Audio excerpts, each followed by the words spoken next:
नमस्ते फ्रेंड, सर्व ज्ञान में आपका स्वागत है। आज हम भक्त प्रहलाद की कहानी सुनाने जा रहे हैं, जो इस प्रकार है। महर्षि कश्यप की पत्नी दक्ष पुत्री दिति के गर्भ से ये दो महान पराक्रमी बालक का जन्म हुआ।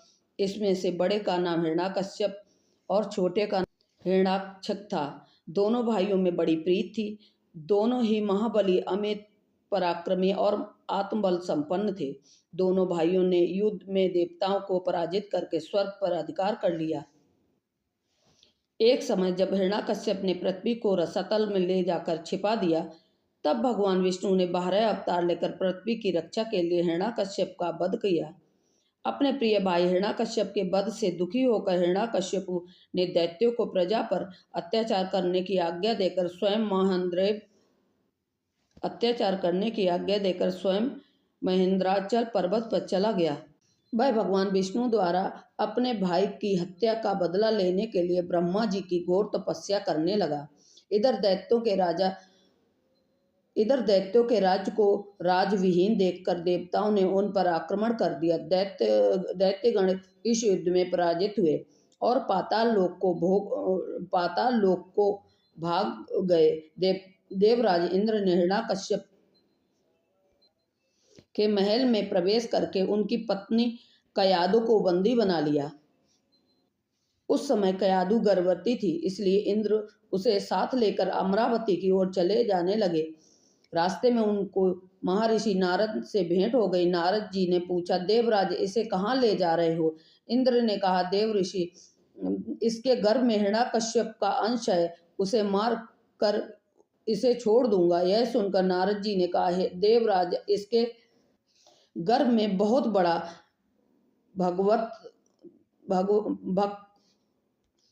भक्त है, जिसे मारना तुम्हारी शक्ति से बाहर है, अतः इसे छोड़ दो। नारद जी के कथन का मान रखते हुए इंद्र ने कयादु को छोड़ दिया और अमरावती चले गए। नारद जी कयादु को अपने आश्रम पर ले गए और उससे बोले, बेटी तुम यहाँ आराम से रहो, जब तक तुम्हारा पति अपनी तपस्या पूरी करके नहीं लौटता। कयादु उस पवित्र आश्रम में नारद जी के सुंदर प्रवचनों का लाभ लेती हुई सुखपूर्वक रहने लगी, जिसका गर्भ में पल रहे शिशु पर गहरा प्रभाव पड़ा।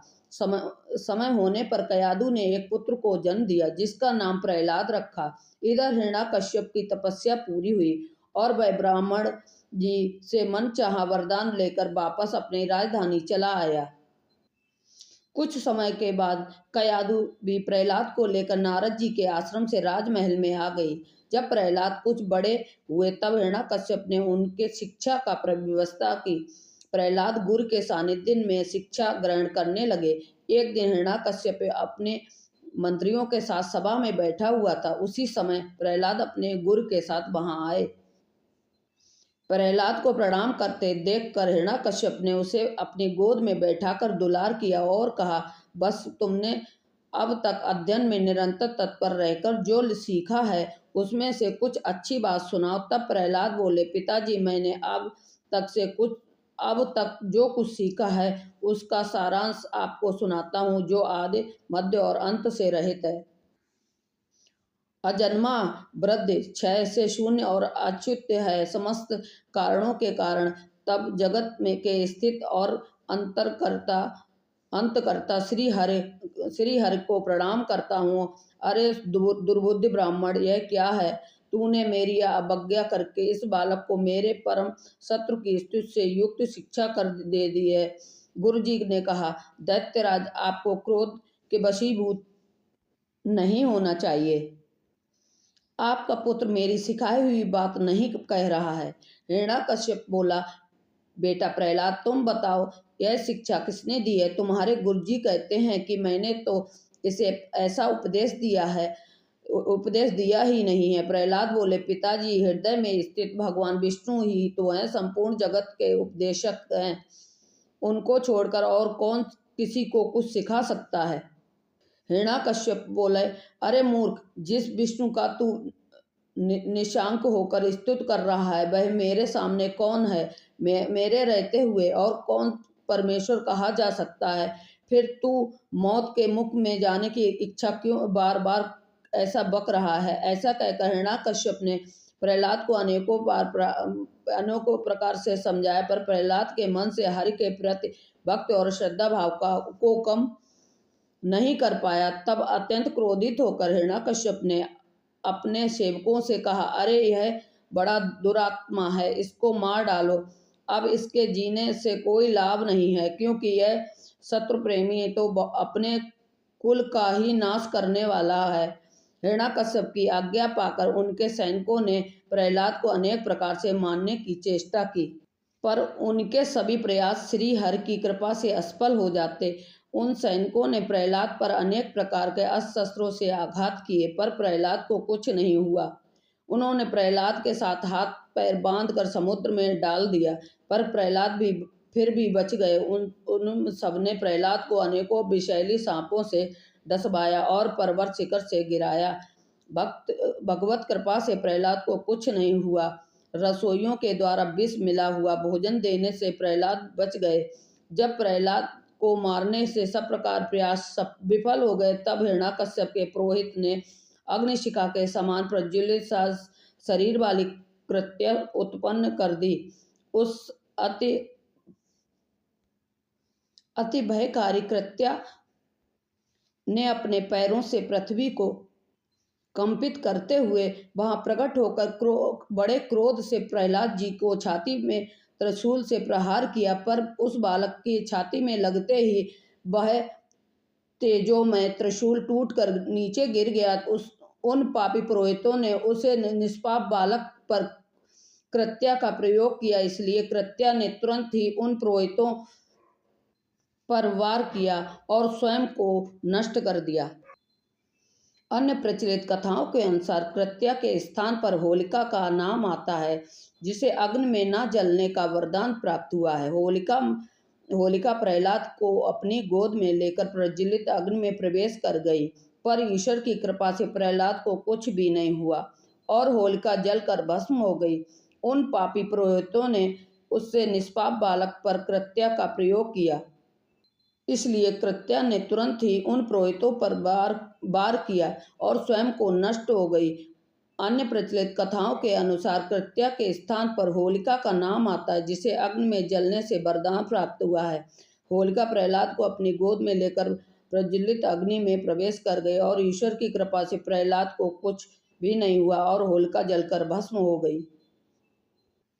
हिरण्याकश्यप के दूतों ने उसे जब यह समाचार सुनाया तो वह अत्यंत क्षुब्ध हुआ और उसने प्रहलाद को अपनी सभा में बुलवाया। हिरण्याकश्यप ने प्रहलाद से कहा, रे दुष्ट, जिसके बल पर तू ऐसी बहकी बहकी बातें करता है, तेरा वह ईश्वर कहाँ है? वह यदि सर्वत्र है तो मुझे इस खम्भे में क्यों नहीं दिखाई देता है? तब प्रहलाद ने कहा, मुझे तो वे प्रभु खम्भे में भी दिखाई दे रहे हैं। यह सुनकर हिरण्याकश्यप के क्रोध के मारे स्वयं को संभाल नहीं सका और हाथ में तलवार लेकर सिद्धासन से कूद पड़ा और बड़े जोर से उस खंबे में एक घूंसा मारा। उसी समय उस खंबे से बड़ा भयंकर शब्द हुआ और उस खंबे को तोड़कर एक विचित्र प्राणी बाहर निकलने लगा। इसका आधा शरीर यह सिंह का था और आधा शरीर मनुष्य का था। यह भगवान श्री हरि का नरसिंह अवतार था। उनका रूप बड़ा भयंकर था। उनकी तपाए हुए सोने के समान पीली पीली आंखें थीं। उनकी दाढ़ी बड़ी विकराल थी और वे भयंकर शब्दों से गर्जन कर रहे थे। उनके निकट जाने का साहस किसी को नहीं हो रहा था। यह देखकर हिरण्याकश्यप शिगानंद करता हुआ हाथ में गदा लेकर नरसिंह भगवान पर टूट पड़ा। तब भगवान ने हिरण्याकश्यप के साथ कुछ देर तक युद्ध लीला करते रहे और अंत में उसे झपट कर दबोच लिया और उसे सभा के दरवाजे पर ले जाकर अपनी जांघों पर गिरा लिया और खेल खेल में अपनी नखों से उनके कलेजे को फाड़कर उसे पृथ्वी पर पटक दिया। फिर वहां उपस्थित अन्य असुरों और दैत्यों को खदेड़ खदेड़ कर मार डाला। उनका क्रोध बढ़ता ही जा रहा था। वे हिरण्याकश्यप की ऊंची सिंहासन पर विराजमान हो गए। उनकी क्रोधपूर्ण मुखाकृति को देखकर किसी को भी उनके निकट जाकर उनको प्रसन्न करने का साहस नहीं हो रहा था।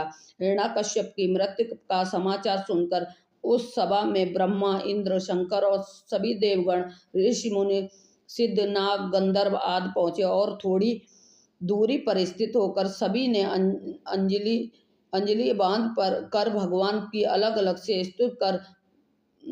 स्तुत की, पर भगवान नरसिंह का क्रोध शांत नहीं हुआ। तब देवताओं ने माता लक्ष्मी को उनके निकट भेजा, पर भगवान के उग्र रूप को देखकर वो भी भयभीत हो गए। तब ब्राह्मण जी ने प्रहलाद से कहा, बेटा तुम्हारे पिता पर ही तो भगवान क्रुद्ध हुए हैं, अब तुम ही जाकर उनको शांत करो।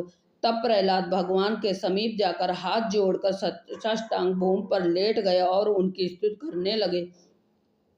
बालक प्रहलाद को अपने चरणों में पड़ा देखकर भगवान दयाद्र हो गए और उसे उठाकर गोद में बैठा लिया और प्रेम पूर्वक बोले, बस प्रहलाद, तुम्हारे जैसे एकांत प्रेमी भक्त को यद्यपि किसी भी वस्तु की अभिलाषा नहीं रहती है, पर फिर भी तुम केवल एक मनवंतर तक मेरी प्रसन्नता के लिए इस लोक में दैत्याधिपति के समस्त भोग स्वीकार कर लो। भोग के द्वारा पुण्य कर्मों के फल और निष्काम पुण्य कर्मों के द्वारा पाप का नाश करते हुए स्वयं पर शरीर का त्याग करके समस्त बंधुओं से मुक्त होकर तुम मेरे पास आ जाओ। देवलोक में भी लोग तुम्हारी विशुद्ध कीर्ति का गान करेंगे। यह कहकर भगवान नरसिंह वहां से अंतर ध्यान हो गए।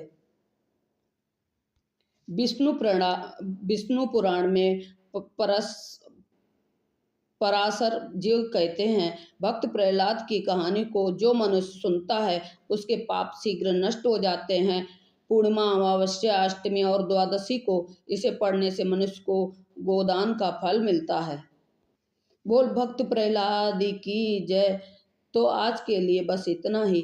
अगर आपको मेरा वीडियो पसंद आए तो लाइक कीजिए, मेरे चैनल सब्सक्राइब कीजिए और ज़्यादा से ज़्यादा शेयर कीजिए। Thanks for watching.